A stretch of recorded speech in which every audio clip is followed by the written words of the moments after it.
Part से आपका जो लास्ट पोर्शन है बायोकेमिस्ट्री, जिसमें 3 टॉपिक हैं आपके 12th में।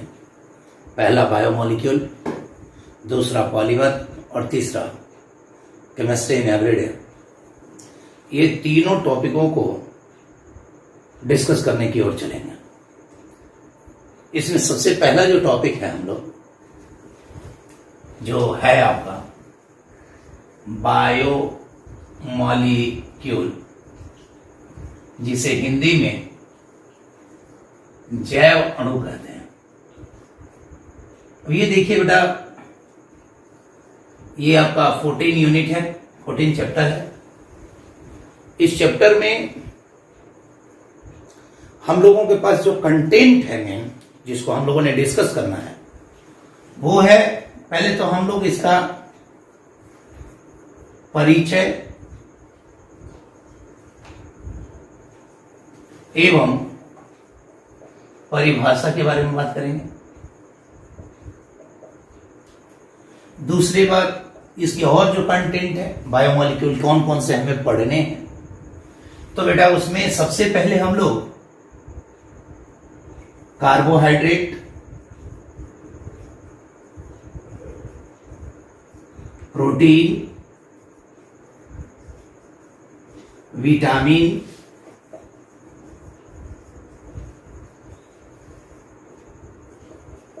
न्यूक्लिक अम्ल,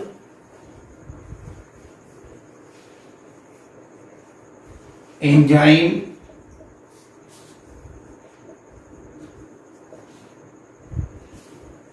हार्मोन,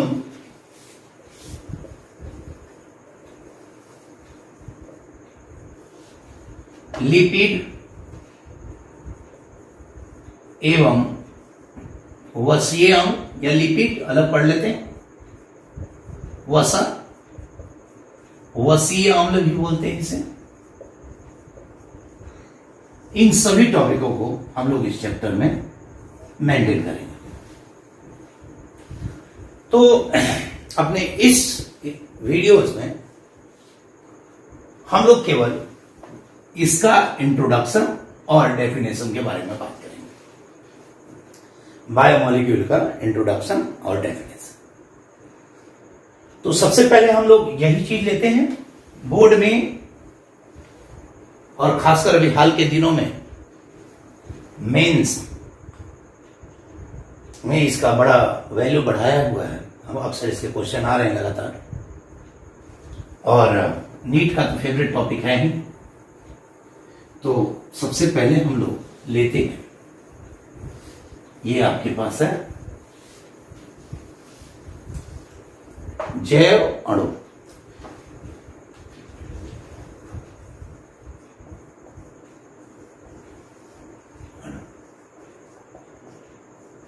चलिए, जैव अणु को जानने से पहले थोड़ा पहले उसका हम लोग ब्रीफ बेसिक क्रिएट करते हैं। देखो बाबू, सजीव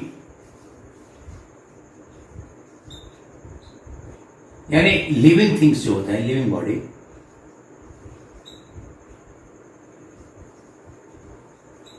क्या होता है? लिविंग थिंग क्या होता है कि सजीव क्या होता है? वे पदार्थ जो जन्म लेते हैं, जिनमें जैव पराक्रम होता है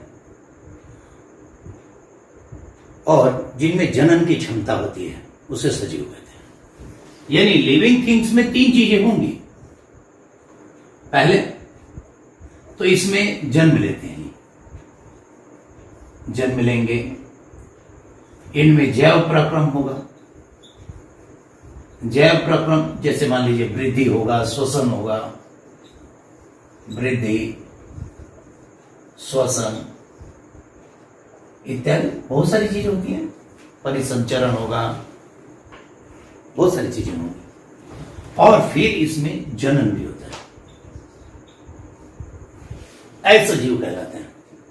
ये जो सजीव होते हैं, ये कुछ निर्जीव पदार्थों से निर्जीव पदार्थों से संगठित होते हैं। कोई भी सजीव है मान लीजिए कि कोई भी सजीव है, जैसे मान लीजिए कि ये इंसान है, ये इंसान का बॉडी जो कंपोज होगा, जैसे इसके शरीर में रक्त है, वो किसी न किसी निर्जीव पदार्थ से ही बना हुआ। मांस है, हड्डी है। अगर मान लीजिए कि ये पेड़ होता है तो इसमें जो लकड़ी है, इसका फल है, इसकी लीफ है, पत्तियां हैं, ये सभी किसी न किसी पदार्थ से बने होते हैं।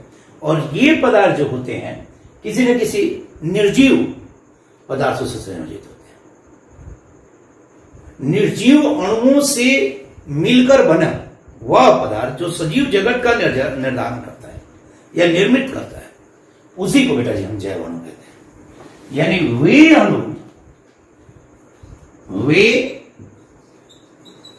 अणु जो या जिनसे मिलकर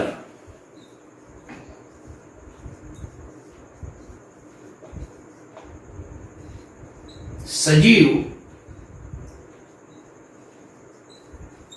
का निर्माण होता है,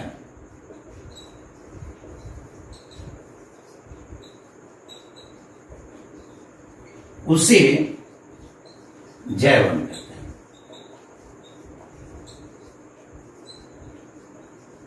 अब देखिए, ये अणु जटिल अणु, यहां पे थोड़ा सा अगर आप मेंशन कर सकें तो कर लीजिए। वे जटिल अणु, वे जटिल अणु जिनसे मिलकर सजीव का निर्माण होता है, सजीवों का निर्माण होता है, उन्हें हम जैव अणु कहते हैं। ये कॉम्प्लेक्स होता है, ये वही सामान्य अणुओं से मिलकर बना होता है। इसका निर्माण जो होता है लाइफलेस निर्जीव पदार्थ से ही होता है, लेकिन जब ये आपस में संगठित होता है, जटिल पदार्थ का निर्माण करता है जो कोशिका में एकत्रित होता है, और कोशिका जीवन की संरचनात्मक इकाई होती है। तो ये सजीव का निर्माण करने के लिए जिन अणुओं का इस्तेमाल किया जाता है उसे हम जैव अणु कहते हैं। इस बात को समझिए। अब मान लिया जाए कि यहां पर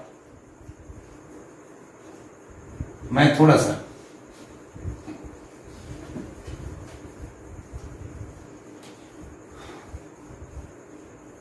जैव अणु के बारे में और बात करें। जैव अणु के बारे में अभी तक पता चला कि जटिल अणु होता है, ये लाइफलेस यानी निर्जीव पदार्थ से बना होता है। यह निर्जीव पदार्थ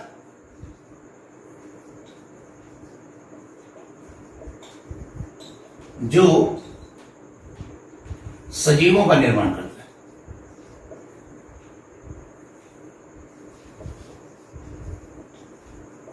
निर्माण करता है ना। अब ये देखिए, इसका जो है यह बृहदाणु होता है, बड़ा अणु होता है। यह एक बृहदाणु होता है। बृहदाणु माने मैक्रो मॉलिक्यूल, बहुत बड़ा अणु होता है, जिसका जो द्रव्यमान होता है, अणु द्रव्यमान, वो 10,000 यूनिट से अधिक होता है। इसका जो अणु द्रव्यमान होता है 10,000 यूनिट से बहुत अधिक होता है। यह जीवन का आधार होता है। जैव अणु जो होता है is the basis of life. यह जीवन का आधार होता है। यह जीवन का आधार होता है। इस देखिए, ये क्या करेगा, ये जीवन का आधार होता है। जीवन का आधार का मतलब ये होता है कि इससे लाइफ बना होता है। यह कोशिका में उपस्थित होता है। जो कोशिका है उसमें ये पदार्थ उपस्थित होते हैं। कोशिका में उपस्थित होकर जीवन को संचालित करता है या जैव प्रक्रम को संचालित करता है। जैव प्रक्रम को संचालित करता है।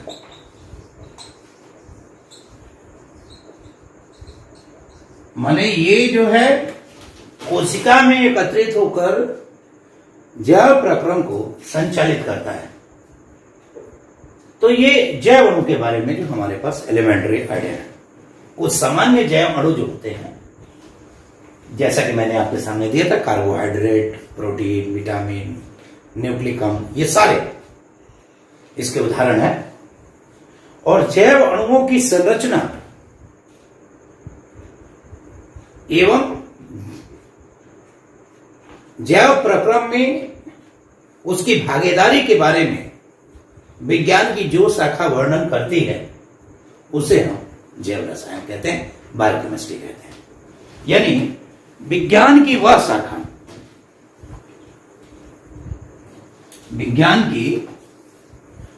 शाखा, जिसमें जैव अणुओं की संरचना एवं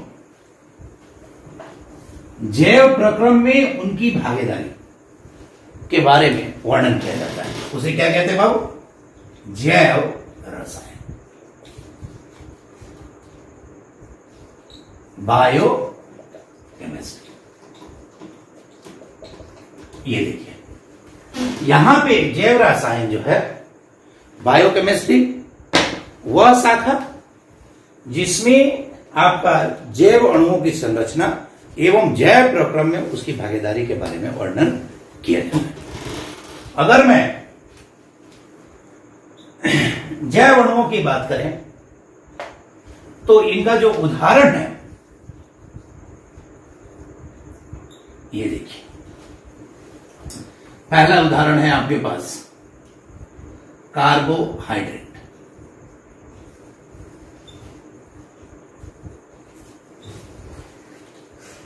कार्बोहाइड्रेट जो होता है ये आपका ऊर्जा अणु है।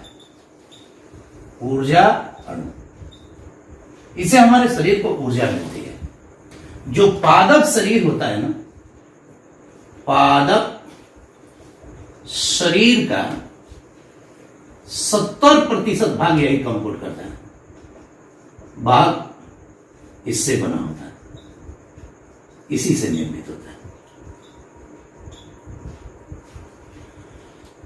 दूसरा ले लीजिए प्रोटीन।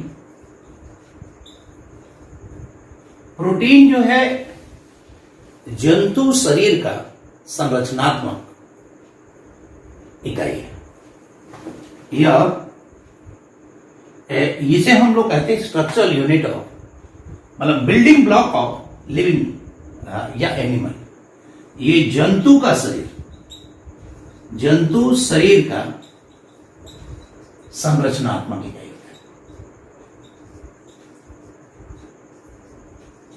है।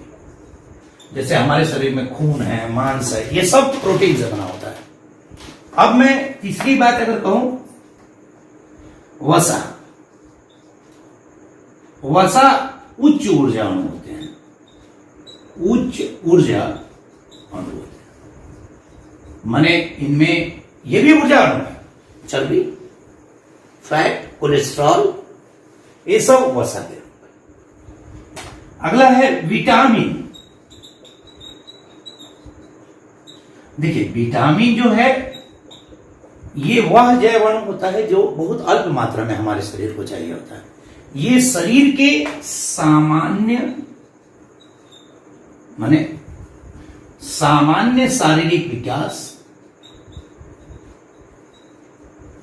शारीरिक विकास, एवं सामान्य शारीरिक विकास एवं प्रबंधन के लिए आवश्यक होता है।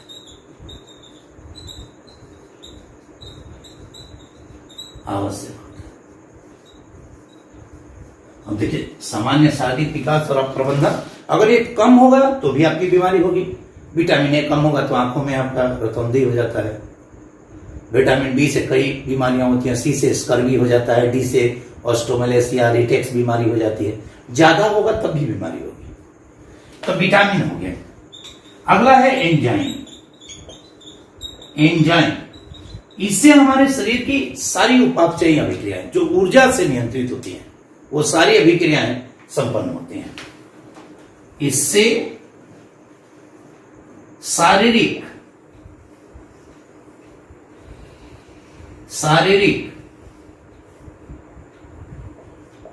उपापचयी अभिक्रियाएं, उपापचयी अभिक्रिया संपन्न होती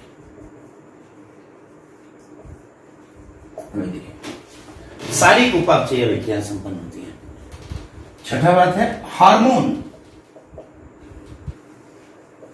हार्मोन जो होता है, हार्मोन ये जैव प्रक्रम को नियंत्रित करता है, जैसे श्वसन, पाचन, जनन, इन सबको हार्मोन नियंत्रित करता है। ये जैव प्रक्रम को नियंत्रित करता है। अच्छा, सातवां अगर देखें तो न्यूक्लिक अम्ल। न्यूक्लिक अम्ल, अब ये देखिए, यह अनुवांशिक, जैसे हमको अभी बंदर का बच्चा बंदर, आम की गुठली से आम का पौधा बनता है, कुत्ते का बच्चा कुत्ता। हम लोगों को देख के, अब जैसे मैं किसी व्यक्ति के साथ चल रहा हूं और आगे वाला सीधे पूछ सकता है, अगर मैं अपने बेटे के साथ चल रहा हूं, पापा के साथ चल रहा हूं, कि ये आपका बेटा है, कहां रहता है, क्योंकि देखने से सिमिलरिटीज आती है। बाल एक जैसा होगा, आंखें एक जैसी होंगी, कुछ ना कुछ होगी ना। ये जो कैरेक्टर है अनुवांशिक, माता पिता से बच्चों में जो गुण आते हैं, उसको कौन नियंत्रित करेगा? न्यूक्लिक। ये डीएनए आरएनए ये अनुवांशिक गुणों को नियंत्रित करता है। अनुवांशिक गुण को नियंत्रित करता है। और लास्ट है बेटा लिपिड। ये हाइयर फैटी एसिड है, ये वसा अम्ल नहीं है, बड़े बड़े वसा। इसका प्रयोग किया जाता है प्रोटीन और बाकी जैव अणुओं के निर्माण के लिए। प्रोटीन निर्माण में इस्तेमाल होता है। प्रोटीन निर्माण में।